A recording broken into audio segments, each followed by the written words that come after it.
हम मर जाएंगे, शहीद हो जाएंगे, जेल में जाना पड़े जेल में जाएंगे, हथकड़ियां पहनना पड़े हथकड़ियां पहनेंगे, रास्तों पर उतरना पड़े रास्तों पर उतरेंगे, कितनी बड़ी कुर्बानी देना पड़े हम कुर्बानी देंगे।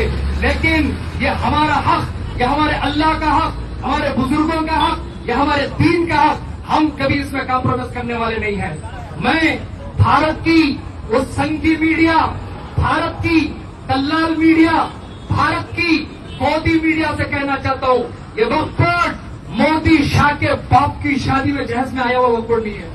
ये वक्फ की मिल्कियत ये अल्लाह की मिल्कियत है। ये मीडिया में ये मोदी और शाह के टट्टू बैठ के कहते हैं कि मुसलमानों को प्रॉपर्टी दे दी गई, मुसलमानों की प्रॉपर्टी दे दी गई। ये प्रॉपर्टी किसकी? बोलिए, प्रॉपर्टी किसकी है? ये प्रॉपर्टी किसकी है? अल्लाह की प्रॉपर्टी है। मैंने अगर अल्लाह के नाम पर प्रॉपर्टी दी, मुझे भी हक नहीं कि उस प्रॉपर्टी को वापस लो।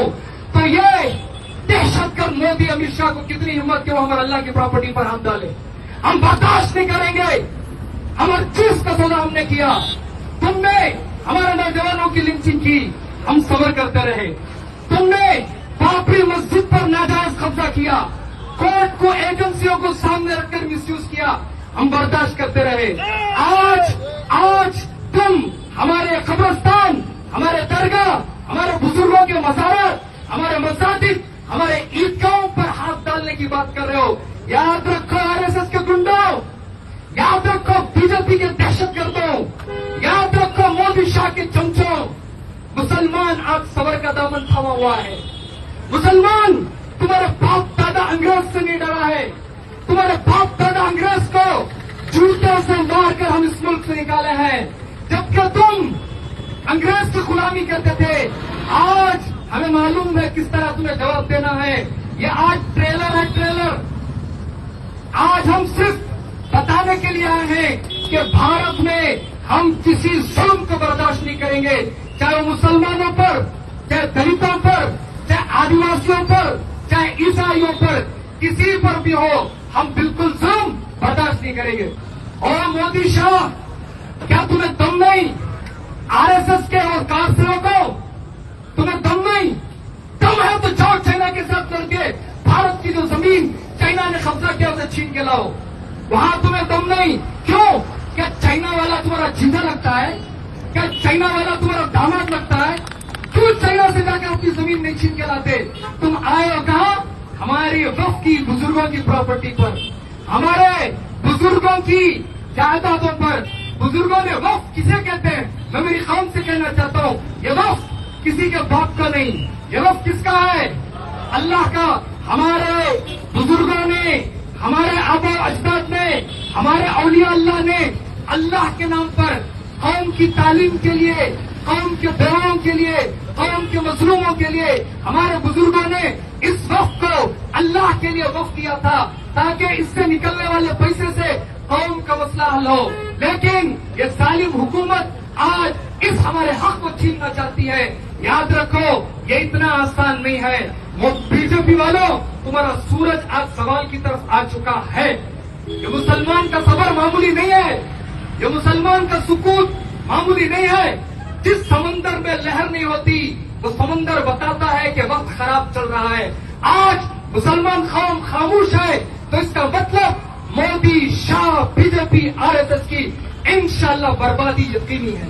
मैं आंध्रा के आज इस प्लेटफॉर्म से आंध्रा, बिहार के मुसलमानों से कहना चाहता हूं, इफ्तार पार्टी, ये नायडू, इनकी इफ्तार पार्टी पे भरोसा मत करो।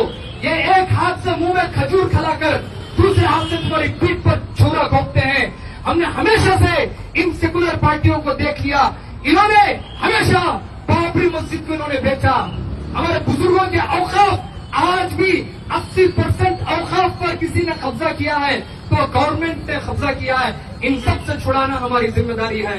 मैं पूरी कौम से कहना चाहता हूं, आज हमारे एसडीपी के फाउंडर ए सईद साहब, जो इसी अल्लाह के रास्ते में हक के लिए लड़ते लड़ते अल्लाह के प्यारे हो गए, आज उनके इंतकाल का दिन है। आज उस दिन को याद करते हुए मेरी कौम के एक नौजवान से कहना चाहता हूं, निकलो, अब निकलने का वक्त है। अब भरोसा मत करो हमने सुप्रीम कोर्ट के तेवर देखे, बाबरी मस्जिद के मामले में जजों के तेवर देखे। ये जज भिखारी है, भिखारी। ये राज्यसभा की सीट, ये गवर्नर बनने के चक्कर में इन्होंने हमारी प्रॉपर्टियों पे कब्जा किया, इन्होंने हमारे साथ नाइंसाफी की। हमने मीडिया को देखा, मीडिया सुबह से लेकर शाम तक कुत्तों की तरह बीजेपी का गुणगान कर रहा है। हमने यहाँ की एजेंसियों को देखा, एनआईए को देखा, ईडी को देखा, सीबीआई को देखा, पुलिस के जितने एजेंसी हैं उनको देखा। ये पब्लिक सर्वेंट है, ये पब्लिक की खिदमत करे बगैर ये लोग आज हुकूमत की दलाली करने पर लगे हुए हैं। अब हमारे पास कोई रास्ता बचा नहीं हुआ है, हमारे पास सिर्फ संविधान है। हम इस संविधान ने हमें हक दिया है रास्तों पर उतरने का, हमारे दस्तूर ने हमें हक दिया है हमारी आवाज उठाने का। मैं मेरी कौम से कहना चाहता हूं, जागो, आज से लड़ाई शुरू। अगर ये बिल वापस नहीं ली गई, हमें चप्पे चप्पे में शाहीन बाग बनाना पड़ेगा।